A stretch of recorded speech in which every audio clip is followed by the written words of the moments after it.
welcome to TakeaSide, the sports talk show that lets you, the viewer, choose our winners. As always, head over to Sided.co and the Sided Debates app for your chance to take home a $25 Amazon gift card. Shout out to last week's winner, Philip, for his win atop the Sided leaderboard. We've got a great show for you today. In the football world, the NFL is adding a 17th game to its new schedule. Some players have publicly expressed their displeasure, saying 17 games is too much. I'm joined by Max McElroy and Marina Seaver to debate on whether or not they agree with the NFL's decision to add a 17th game. Well, I think that I kind of agree with a lot of the players. I think that 17 games is too much.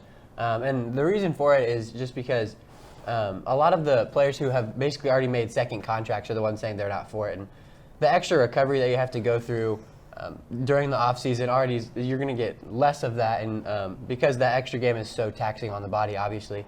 And so then it leaves a lot of the playoff teams also kind of feeling screwed over. They're like, well, now we just played an extra game and then we have to play, 4 more. And how are we supposed to stay fresh for all that stuff? So I think it's just going to be very taxing on the players, which in terms would then, I think, bring the quality of football down a little bit. Yeah, there's no doubt that it will be taxing on them physically, but the NFL has removed a preseason game, which of course doesn't help those star players that are going to start, that don't get used in the preseason.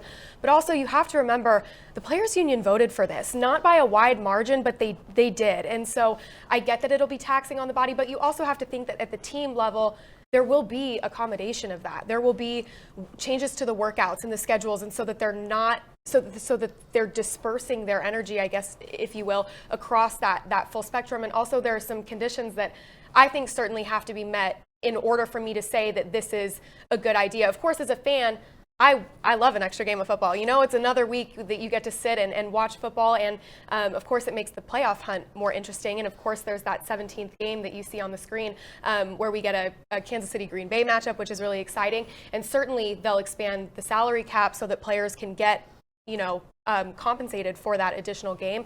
But I just think as a fan, I love it. As a player, I understand why some of the players are not for it. Alvin Kamara is very vocal about being against it. But at the end of the day, they voted for it, and it is what it is. It was the players that voted to give the owners and the NFL permission to reinstate this game, or instate it, I guess. And so I just think it is what it is after that. Yeah, I think it'll be just very interesting to see. So the NFL just took away the number 2 seed bye in the playoffs. And so I think adding another game and then taking away that bye is going to I think the 1 seed is now at an incredible advantage over the rest of the teams. And also a thing that I think is silly is now you have teams that are playing 9 away games in a year or 9 home games in a year, which I think it can be a huge advantage. I mean, the teams that had more fans this year during the COVID games actually performed a little bit better than they typically do. And so I think that is already a kind of a bigger advantage to be playing more home games now, where, you'd be playing, typically it's always the same, but now they got to go, it'll be 8 and 9 or 9 and 8, which already just sounds weird. But I think that the players, even so, most of the players are the players that have already reached their second contracts who are talking about it against it. But Quentin Nelson, basically on his rookie contract, guard was saying it's so taxing. The idea of playing another game is just so much, and he hasn't even gotten paid yet, which a lot of people who haven't gotten paid are the ones that are for it because they get another game check. Right, and again, this is not something that we haven't seen before. Of course, the NFL started with 12 games, then went to 11, then 10, then back up to 11, then 12, 14, 16, and now inevitably 17. So I think, of course, right now we're going to hear the complaining and we're going to hear the outrage from the players and things like that, but it will fade out after a few months, a few years, if at most. So I don't know. I think it's just wild right now, even though we knew that this was coming. I mean, if you haven't been living under a rock for the past year, you've known that this was coming. So it'll be interesting to see how it plays out this season. Certainly, I'm excited for another week of football. But I think, of course, there's the outcry right now, but I think it won't last forever. Yeah, I'll be very interested to see how it goes. And I do eventually think one day I'll go back to 16 because I think that number was just great for the players and even the NFL itself. But we are going to take a quick break and we will be back after that. From adversity, we rose. We made history and became pioneers, voyagers, champions, Jayhawks. And when our chant rises, haunting and hallowed, Jayhawks are telling the world what's near. Victory. Welcome back. After this year's NBA trade deadline, two teams are emerging as NBA title favorites. The defending champion Los Angeles Lakers got even better over the past week, adding All-Star center Andre Drummond off of waivers. Meanwhile, the Brooklyn Nets, highlighted by James Harden, Kevin Durant, and Kyrie Irving, added another piece to their roster, picking up Blake Griffin. I'm joined now by Jack McGarr and Jalen Colvin to debate on which team is better suited to win a title, the Lakers or the Nets. Well, I think this one's easy, honestly. I mean, the Nets picked up Blake Griffin and LaMarcus Aldridge both off waivers when they're signing them for literally less than $5 million, I think, a piece. And you already have James Harden, Kevin Durant, and Kyrie Irving on that roster. The depth is a little scary to me. They really don't have that much of a bench. They have Joe Harris, DeAndre Jordan, Bruce Brown, and that's about it. But if you have that big three plus Blake Griffin and LaMarcus Aldridge, who have all been proven in the playoffs and also are, multiple-time All-Stars, I think that roster really isn't getting beat by anyone. I don't care how good the Lakers are. I don't care that they got Andre Drummond. I mean, if you have those big three and those two All-Stars on that team, I think they win it all here. Well, look at the Lakers. They're just coming off of a championship, and I know it's definitely a different Lakers team than we saw winning that championship. But when you look at Andre Drummond and what he has to bring to the Lakers, you have to look at he's the player that they need. He stands 6'10", 280. Mm-hmm. When you have players like LeBron and Anthony Davis being great shooters like they are, and Andre Drummond coming in and filling that role as a rebounder, being able to kick it out, averaging 13.8 rebounds a game and 6.5 of them being offensive rebounds. That's exactly what they need because possessions are what win game. Well, I think with Andre Drummond too, if you look at his game, his rebounds, you just said 6.8 offensive rebounds per game. A lot of those are off his own misses. He really is not good on the offensive side of the ball when he's going in for easy layups. He's missing them. He's hitting the rim. He grabs it again. He gets his own offensive rebound and then gets another 2 points on that possession. I think so his stats are a little skewed as far as what he truly brings to the team. And I think if you pair him with Anthony Davis, his rebounding numbers go down significantly. I think his numbers go down to where he's almost averaging below double-digit points per game. So I think Andre Drummond's potential on that team is really limited as far as Anthony Davis's potential on that team as well. Can we look at it this way? That's the amount of rebounds he's averaged on a team without a leading scorer, on a team without a leader. If you look at when he played at the Pistons and the Cavs, there was nobody really leading the team. And when you're playing amongst LeBron and Anthony Davis and players that have been in the league and have been constant dominators in the league, and he's averaging 13.8 rebounds a game with no one there. Yeah. What can he do for the Lakers? I think that's the biggest question we have to look at is what can he do for the Lakers? And we think about him coming in and filling that role that the Lakers desperately need. He's exactly the player to do so, and I think he's probably the best player they could have picked up. I think LaMarcus Aldridge actually fills a better role for the Nets because they don't really have a big man behind DeAndre Jordan. DeAndre Jordan's really the only big man that they have besides Nicholas Claxton, who really is still developing. They can't really trust on him, especially in a playoff scenario where they will make the playoffs. But I think LaMarcus Aldridge is really that guy. He's been to the playoffs before. He's led teams that have been really good as far as Portland goes when his time there. I mean, he can average double-digit points per game and also average 7 to 8 rebounds per game on a team that really has no post player. So I think he really brings that presence that they need. His defense is a little weak, but I mean, that whole Nets team, as far as defense goes, really doesn't play defense. So. But that's the thing is we talk time and time again, and you'll see Stephen A. Austin and people like that say defense wins games. Mm-hmm. And this Lakers team, that's what they're good at. They're going to be a lockdown defender. And I think that's why they have the ability to take over the West. I just think with the Nets, you can't really stop a team that's going to average 130 points per. I really think that team is going to trample through whoever they play, no matter if the Lakers or whoever else. I think when you have KD, Kyrie, Blake Griffin, LaMarcus Aldridge, Harden, you're not going to stop all 5 of them. You're going to stop maybe 2 of them, and then the rest are going to score. So I think LaMarcus Aldridge really brings that 5th piece that they really just can't stop on offense. I guess that we'll see Wednesday. So we're going to kick it back to Jacob. Where you go to college makes a statement about you. This place will become a part of you, your identity for life.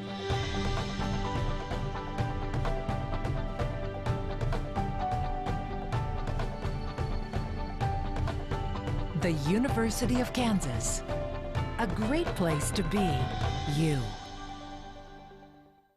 Welcome back. Last week we talked men's NCAA tournament, so it's only fitting we talk women's college basketball this week. This year's women's tournament has seen a lot of high-flying freshman talent, but two players are emerging as the best freshmen in college hoops, Paige Beckers and Caitlyn Clark. But which player is better? I'm joined by Blake Sevenbergen and Maya Peterson to debate. I think it's as simple as this, Maya. I think, Caitlyn Clark averages 27 points a game, top in the country. Leads the nation in assists. 6 rebounds a game. Paige only averages 19 points, 4 rebounds, 6 assists. And Caitlyn Clark is doing it in a much tougher conference in the Big East. UConn, only ranked team in the Big East. The only one. Iowa is in a conference with 5 ranked teams and still made a run to the Sweet 16 in the NCAA tournament. And they made it to the championship of the Big Ten tournament. Okay. So you just went right in. Mhm. I thought we were going to get a little intro or whatever, but I'm cool with it. So if we're debating Caitlyn and Paige, you just gave me Caitlyn's team versus Paige's team. But we're talking about the players here. Caitlyn can be at she can be at the top of all the records. She can have the top assists. She can have the top points. She averages what? How many points did you say? Like 24, 27. 25? 27 points a game. But who contributes after her? Their biggest loss of the season, because they're in a tough conference, like you said, they lost to Maryland. They 30-balled them, exactly. She had 21 points, 7 assists, 8 rebounds, but they still were 30-balled. So if we're going to talk about the teams, we can talk about the argument of they have a young team, a developing team with Caitlyn Clark in Iowa, because they said that in their press conferences. But we're talking about the players here. Paige, she's incredible. She doesn't have to be at everyone's top points, top assists to be a great player. She shows grit. She has confidence. She lifts her players up. From last year to this year, everyone on Paige's team has been able to bump their average points up by 2 to 3 points. Kristen Williams, last year, she only averaged 14 points. This year, she's bringing in 17 points a game. That's what matters when you're talking about the best player. Well, here's why I brought up the teams. UConn is always a Final Four team. It doesn't matter who's playing point guard. When we're coming down to impact of a player on any given team, Caitlyn Clark has a greater impact for Iowa than Paige Beckers does for UConn. Caitlyn Clark is Iowa. UConn wins every game regardless of how good Paige plays. I mean, they had someone with a triple-double against Iowa. Paige didn't even lead her team in any statistical categories. Caitlyn led her team in every single one. Yes, but they still lost by 20 points when they played UConn. And when you're looking at a player, once again, it doesn't come down to points and assists, because we've had the same argument when it comes to men's basketball of Cade Cunningham versus Jalen Suggs. We've talked about the March Madness run. Cade Cunningham couldn't do it by himself the same way Caitlyn can't do it by himself. When we're talking about the best player as a freshman, it's about the culture. You said, I'll give her the credit. She has been able to go into Iowa and change the culture. But Paige, come on now. You have to give it to her. She's done everything she can. Coach Gino himself talked about how when it comes down to last night's game against Baylor, he had a talk with her and said, you let the game flow through you, because we know she's a great player no matter what. But at times you have to set yourself and say, now I have to take the game. She has 3 gears, so she doesn't have to go full throttle every single game, which Caitlyn does have to do in order to win. Paige, as a great leader, you have to know how to delegate to your team. She does that. As a great leader, you have to know when is the time for me to have to score 27 points against Baylor in order for us to get this win, or when is the time against Iowa to pass it out to Kristen Williams, pass it out to Westbrook, so that they can hold the team as itself. When we're talking about the best freshman, Sabrina Ionescu, when she won Best Freshman of the Year, she didn't have the top points of the year. No, she knew how to come into Oregon, change the culture, bring her team up, and then she was the best player last year. Paige has done the exact same thing, and I'm not the only person that thinks it. Okay, you can't argue culture change, though. When UConn has 11 national championships, they're in the Final Four every year, the Elite Eight every year. That's not a culture change. That's a reload. Iowa needed a culture change. Here's Caitlyn Clark, the only 5-star on that team, changing the culture, taking a subpar Iowa team to the Sweet 16. They made a run in the Big Ten tournament against teams that beat them consistently all season. I mean, you can't argue culture change when UConn's culture has been the same since Gino got there. We're going to win the national championship every year. It doesn't matter who's playing for that team. They're going to be good. Caitlyn Clark is Iowa women's basketball now and for the next 4 years. She is Iowa women's basketball. Right, but is she the face of women's basketball? Like I said, we're not talking about teams, comparing teams. We're talking about the players themselves. And I gave it to her. She came in. She did change the culture. She took a team that probably has never seen the Sweet 16, and she brought them there. But are we going to fault Paige for choosing UConn? No. No, we're not. So we have to take the teams out of that. And with Caitlyn averaging as many points as she has and assists, she still wasn't able to beat this UConn team. And truth be told, she couldn't beat any team right now that is even in the Elite Eight. She lost to Maryland. 30 ball. They can't beat Maryland. Maryland lost already, though, but she can't beat that Texas team. Even if they would have advanced, they weren't going to be able to beat a Baylor team. Paige is the heart and soul of women's basketball right now. Legend Diana Taurasi already said it. It's not about, she said the first game she watched Paige, she saw only the first quarter. And from that point on, she said, this is the best player in women's basketball right now. Not because of her point, not because of her skill level, but because she knows how to pass the ball. And we're not talking about assists here. We're talking about a team player. She knows how to pass the ball when it's needed. She knows how to take the shot when it's needed. She's a team player, and she changed the culture in a sense of these players are better with Paige. Okay, but if you take the teams out of the equation, doesn't it come down to the stats? I mean, Caitlin Clark is better everywhere. And you can't argue leadership because Caitlin Clark is also one of the best leaders on her team. I mean, there's no debate to it. If Caitlin Clark is better in every category statistically and we're taking the teams out of it, she's better.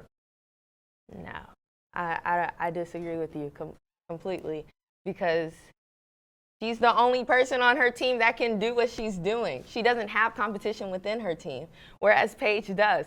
Caitlin Clark, off of stats, I'll give her top 3 freshmen, top 5 freshmen because of her, off her stats first. She's better than Paige off her stats. First. But if we're talking about being able to take the lead as a freshman, you got Haley Van Lith, you have Cameron Brink, Angel Reese. They're all putting forth the effort to make their teams better. You have even on Paige's team, UConn, you have Aaliyah Boston that's been able to go in as a freshman and be a starter. Paige makes everyone around her better. Caitlyn has to give 35 points, 27 points for them to barely win a game. In order to be a great leader, you have to be able to take those players and say, okay, let's see what we're going to do. Every time that Caitlyn is ahead with her points in a game, the next person is probably like 16 points, 11 points. Paige, other than last night, when she has the top points in a game, the people next to her are averaging close to the same as her. So your stats can be better, but I mean, is it really better if Paige is able to come in and do everything and everyone agrees that she's the best freshman this year? I mean, Paige was expected to be the best. She was followed all through high school. Caitlin Clark came in under the radar, did great things. I think, obviously, regardless of who's better, I think it's great for the future of women's college basketball, great for the future of women's basketball. Obviously, the Final Four is coming up soon, so we'll have to see how that goes. And now we will kick it back over to Jacob. Well, that's all the time we have for today. Thank you for joining us. Be sure to head over to Sided.co and the Sided Debates app. Also, give us a follow on all social media platforms at TakeaSide KU. For all of us here at TakeaSide, I'm Jacob Polachek, and we'll see you again soon.